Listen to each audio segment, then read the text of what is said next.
Welcome to the CalPERS Your Retirement Calculation video.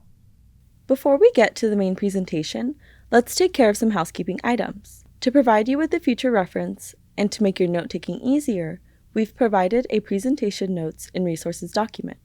You can use these notes and resources to follow along with the presentation. You'll see the link to this document is in the YouTube description box. Please note that due to the large number of participants, although the chat feature is active, we won't be able to respond to member questions during this presentation. If you have any questions, please contact us directly. In today's session, we'll discuss how your monthly retirement allowance is calculated. We will begin by introducing the factors that are used to calculate your monthly benefit. Then, we will be going over these factors in detail. After, we will then put all three factors together and show you examples of calculating your retirement benefit. Lastly, we will go over additional resources that you may find useful in regard to your retirement calculation. Now let's get into the factors that make up your retirement calculation. Remember, your CalPERS pension is a defined benefit plan. This means that your pension is calculated using a formula and not by how much you've contributed to the system. What is the formula that determines your pension? This is your retirement calculation. Your retirement calculation is based on three factors: service credit times benefit factor times final compensation equals your pension or unmodified allowance. The first factor, service credit, is your total years of service you have earned with all of your CalPERS employers. Second, we have the benefit factor. This is the percentage of pay you're entitled to based on your years worked, age of retirement, and a formula given to you by your employer. And third is final compensation, which is an average of your highest monthly pay rate. When you retire, we'll multiply your years of service credit, your benefit factor, and your final compensation together, which gives you your pension or unmodified allowance. This total is what you've earned, and it is the highest monthly amount you can receive when you retire. For more information on the unmodified allowance and the other retirement options available, read our publication, Planning Your Service Retirement, Pub 1. In the coming slides, we'll review each factor in detail. Let's begin by going in depth on the first factor, service credit. Once again, service credit is your total years of service you have earned with all of your CalPERS employers. Service credit is earned on a fiscal year basis. This is not the same as the typical January 1st to December 31st calendar year. The fiscal year begins July 1st and ends on June 30th. Also, your service credit earned is based on the manner in which you are paid. So what does that look like? If you're paid on an hourly basis, it takes 1,720 hours to earn 1 full year of service credit. If you're paid daily, it's 215 days of full-time work to earn 1 full year of service credit. And if you're paid monthly, it takes only 10 months full-time within a fiscal year to earn 1 year of service credit. What this means is that you will need to have 10 months of full-time work from July 1st to June 30th to earn a full year of service credit. If you work less than the hourly, daily, or monthly pay basis requirement of either 1,720 hours, 215 days, or 10 months for the fiscal year, then you'll be earning partial service credit for that year.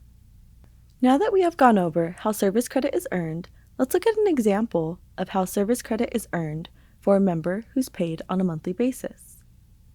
Remember, service credit is earned on a fiscal year basis. July 1st is the beginning of the fiscal year, which explains why the calendar displayed starts with the month of July. The maximum service credit you can earn in a fiscal year is 1 full year. You may be wondering, how is that calculated? If you work full-time in the month of July, you'll earn 0.1 of a year of service credit. If you work full-time in the month of July and you work full-time in the month of August, you will have earned 0.2 of a year of service credit. If you work full-time in September, then you will earn 0.1 of a year of service credit, bringing the total amount to 0.3 of a year of service credit earned.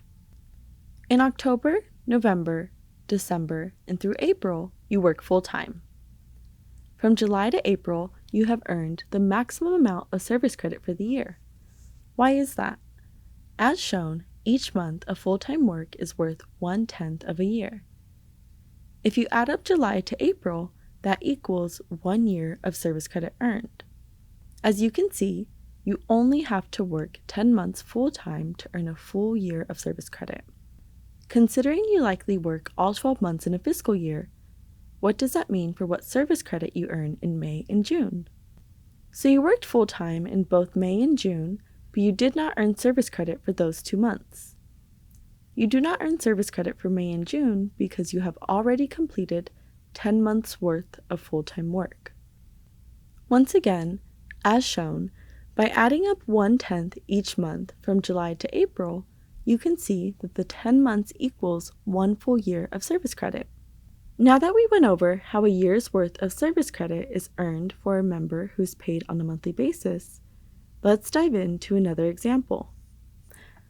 With in mind that most of us do not start working exactly on July 1st, you may have begun your CalPERS covered position partway through the fiscal year. So, let's look at an example of starting your employment after the fiscal year has begun. Let's say you started working full-time on November 15th. So for the months of July through October, you will not have earned any service credit. Since you began to work on November 15th, you only worked half of the month of November. Considering a month of full-time work is worth 0.1 of a year of service credit, that would mean that if you started working in the middle of November, you would earn half of 0.1, which is 0.05. So 0.05 is earned for the month of November. In December, you worked full-time, so you earn 0.1 of service credit for that month. In January, you once again worked full-time, which is another 0.1 earned. So far, we have 0.05 plus 0.1 plus 0.1 worth of service credit earned for the year, which equals 0.25 or a quarter. In February, March, April, and through the remainder of the fiscal year, you continued to work full-time. In total, from November 15th to the end of the fiscal year, you have earned 0.75 worth of service credit. Notice that unlike the first example shown, you earned service credit in May and June. This is because you didn't have a full year of service credit from the first 10 months of the year. So you continue to earn service credit the remainder of the year. Hiding the unworked months of the year, July through October, we can demonstrate how we got this number of 0.75. We added up every month of service credit earned. First, we start off with looking at the first month worked during the fiscal year. This is not July because you did not start working in July. This would be 0.05 from November. We then add the time earned from the remainder of the fiscal year, and since you worked full-time from December to June, you will have earned 0.1 each month for 7 months. Added up, this equals 0.7. Let's add all this together. Once again, we add up the 0.05 from November and the 7/10 earned from December to June, and we get 0.75. So at the end of the first fiscal year, you would have earned 0.75 of a year of service credit. So, how will your service credit look in the years to follow? First, we have your 0.75 of a year of service credit earned. If you continue to work full-time for the years following, then after your second year of employment, you would have 1.75 years of service credit. If you worked full-time for your third year of employment, then you will have 2.75 years of service credit by the end of that fiscal year. This number will continue to grow as you continue to work through each fiscal year. Before we continue on, let's do a quick knowledge check. Is service credit earned on a calendar year basis, January to December, or a fiscal year basis, July to June? Service credit is earned on a fiscal year basis. This begins July 1st and ends June 30th of every year. Let's move on to our next question. Can you earn more than a year of service credit in a fiscal year? The answer is no. You can earn a maximum of 1 year. If you get paid hourly, it takes 1,720 hours to earn a year of service credit. If you are paid daily, it takes 215 out of 365 days to receive 1 year of service credit. And if you are paid monthly, it takes 10 out of 12 months of full-time work to earn a year of service credit. You cannot earn beyond that within a fiscal year. Before we get into the next factor in your retirement calculation, we wanted to briefly mention that some members are eligible to make a service credit purchase. While not all members are eligible to make a service credit purchase, we encourage those who are to make their service credit purchases as early as possible, because it may save you money and you may be able to pay it off prior to your retirement. Let's briefly take a look at the 3 most common types of service credit purchased. First is a redeposit of withdrawn contributions. Next is service prior to membership. Additionally, if you served in active military service, you may be able to purchase up to 4 years of military service credit. There are also several less common types of service credit that may be purchased. For example, a layoff, certain types of leaves of absences, or time spent in the Peace Corps or AmeriCorps Vista service. If you're considering purchasing service credit, you should review the appropriate publication which provides the types of service credit available, eligibility for each type, and what is needed to submit the request. The publications are A Guide to Your CalPERS Service Credit Purchase Options, Pub 12, or, for the military time, the Military Service Credit Options, Pub 15. The publications can be found on our website. Also, be sure to check out our service credit purchase video on our YouTube channel as well for more information. If you believe you may be eligible to purchase service credit, you can apply for service credit purchase through your MyCalPERS account.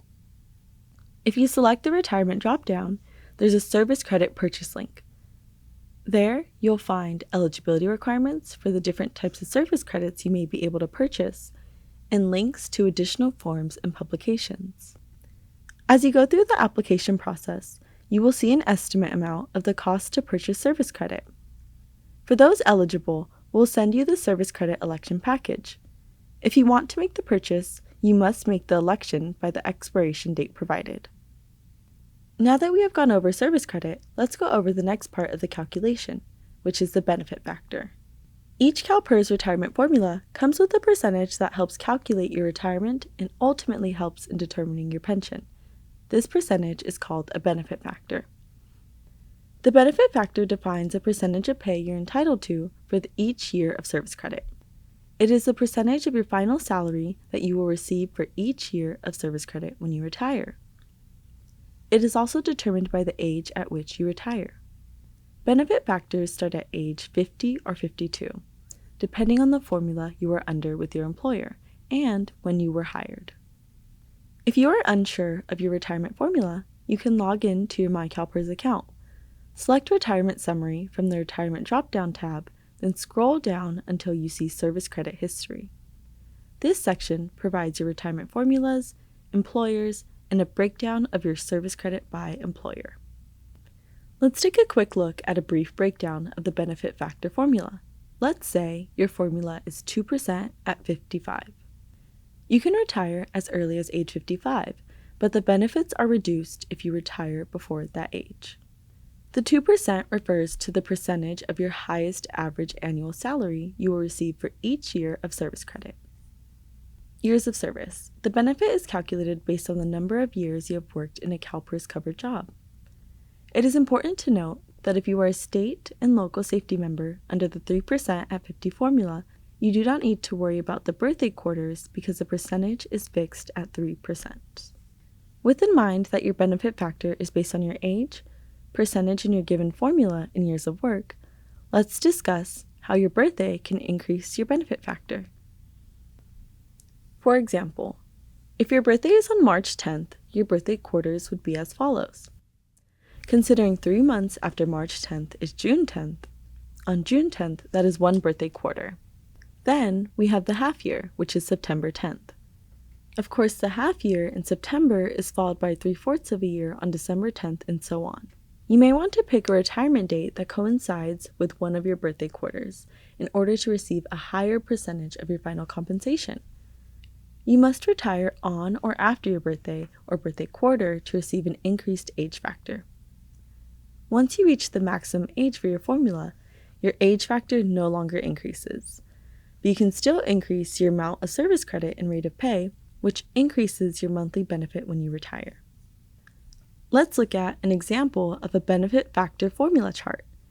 This chart may be overwhelming on a first-hand look with the numerous rows and numerous numbers, but you will only focus on the rows and numbers that pertain to you and your formula. As shown, the benefit factor formula chart is split into 5 columns. On this chart, we see that begins as young as your 52nd birthday. Next column is your birthday, which is a percentage you are entitled to depending on your actual age and the age in your given formula. The last 3 columns show how your benefit factor percentage slightly changes dependent on your birthday quarters. These are the 3, 6, and 9 months after your birthday. For this example, we will be focusing on the member's formula, which is 2% at age 62. It is important to note that if you are under a different formula, the numbers are a little different, but the concepts are still the same. Sticking with the March 10th birth date, let's look at an example of a benefit factor formula chart. The formula is 2% at 62. So, under the birthday quarters column, you will go down the list of numbers until you reach the age of 62. In the birthday column, you will go down to the 2%. This is showing that based on your formula, you are entitled to 2% at the age of 62.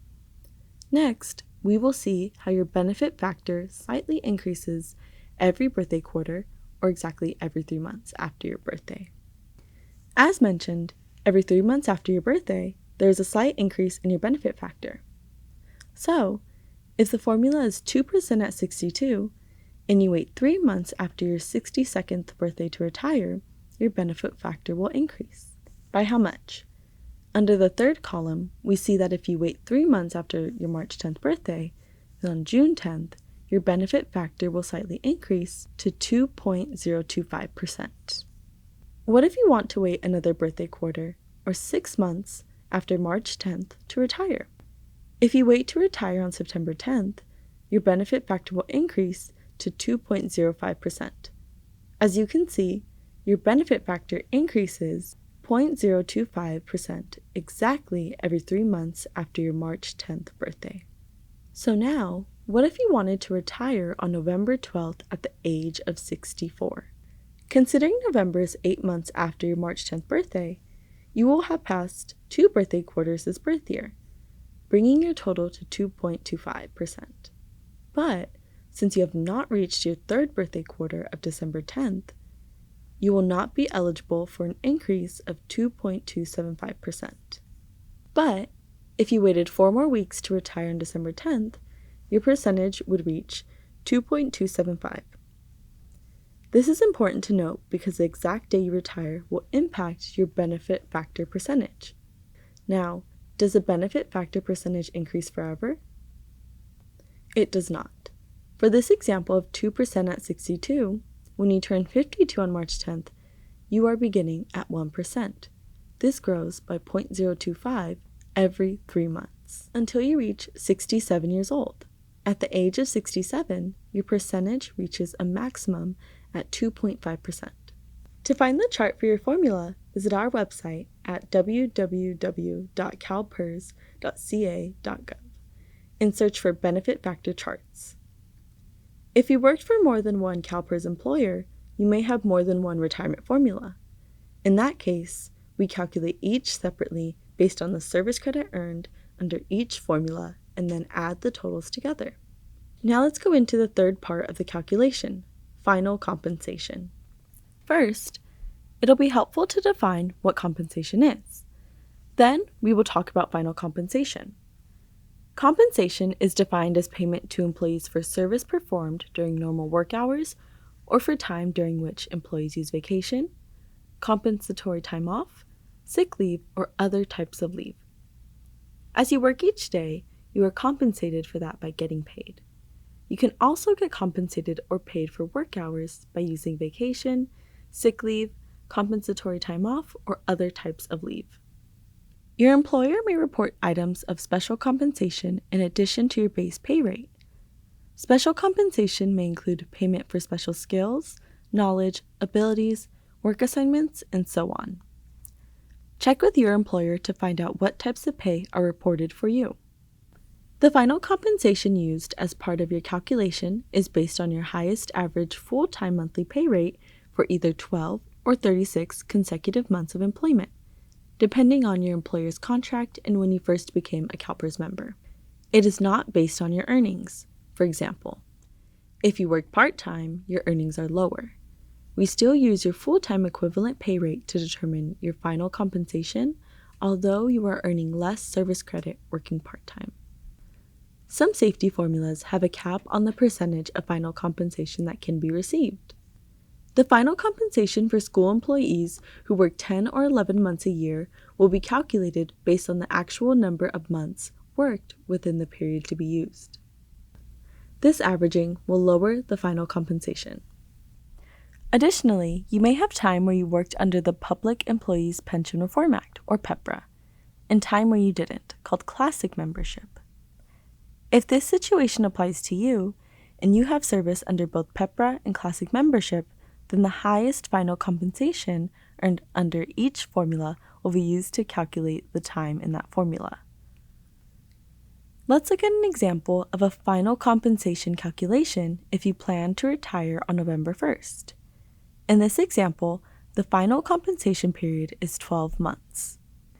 The final compensation starts on November 1st the previous year, 12 months prior to your retirement date.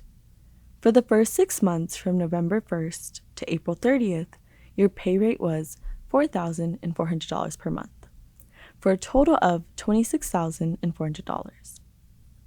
On May 1st, you received a raise, so the last 6 months from May 1st to October 31st, your pay rate is $4,600 per month, for a total of $27,600. We take the amount of $54,000 and divide it by 12 months to arrive at the average final compensation of $4,500. If you're under a 36-month final compensation, the averaging process works the same way. Now let's talk about the final compensation adjustment. If you don't contribute to Social Security, there is no adjustment. Also, if you are a school member or a new PEPRA member with a public agency or California State University, you are not subject to the final compensation adjustment. If, however, you contribute to Social Security while working under your CalPERS employer, then you'll be subject to an adjustment to your final compensation, which is $133.33. The amount you contribute into CalPERS is not based on your full monthly earnings. There is an excluded amount. Because of this excluded amount, there is an adjustment made to your final compensation. The adjustment is the same no matter how much you earn. This is a one-time adjustment during the calculation process. It is not a monthly deduction to your retirement check. If you are subject to the adjustment, it's automatically calculated in your retirement estimates. If we use the average final compensation of the $4,500 that we calculated in our earlier example and subtract the $133.33, this results in an adjusted final compensation of $4,366.67. This adjusted final compensation is then used to calculate your pension. If you have multiple CalPERS employers, you may have some service that is coordinated with Social Security and some that isn't. The adjustment is applied only to service that is coordinated with Social Security. Now that we've looked at each of the factors that go into your pension calculation, let's put it all together. Before we put the benefit factor formula together, let's do a quick knowledge check. What factors contribute to creating your benefit factor? Your age, the percentage in your formula, and your years of service all contribute to creating your benefit factor. Next, is your final compensation determined by your earnings or your final pay rate? Your final compensation is determined by your full-time pay rate. It is not determined by your earnings. With that, let's do a quick review of what was just covered. Your retirement calculation is based on a formula. The three factors in this formula are your years of service credit, the benefit factor based on your age at retirement, and final compensation. Any increase in one or more of the three factors can mean a higher pension at retirement. To help us make a little more sense of this, let's look at a retirement calculation with some numbers added in. In this example, you work for an employer who contracts you for 2% at 62. You have 25 years of service credit, and the benefit factor is 2% based on retiring at the age of 62. When we multiply 25 years by 2%, the result is 50%. We then multiply that 50% with the adjusted final compensation of $4,366.67. This provides your monthly unmodified retirement benefit of $2,183.34 per month.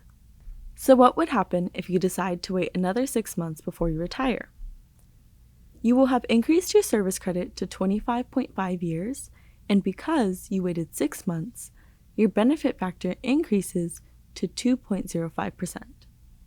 Because remember, every birthday quarter, your benefit factor increases by 0.025%.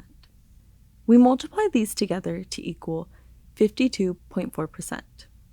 You've stayed 6 months longer under your higher pay rate, which increased your final compensation to $4,566.67.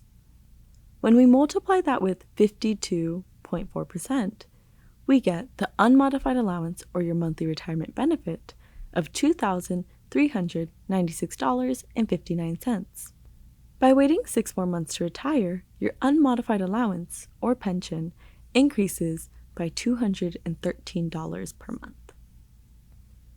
Now that you know the basics of how your retirement is calculated, you want to run your own numbers.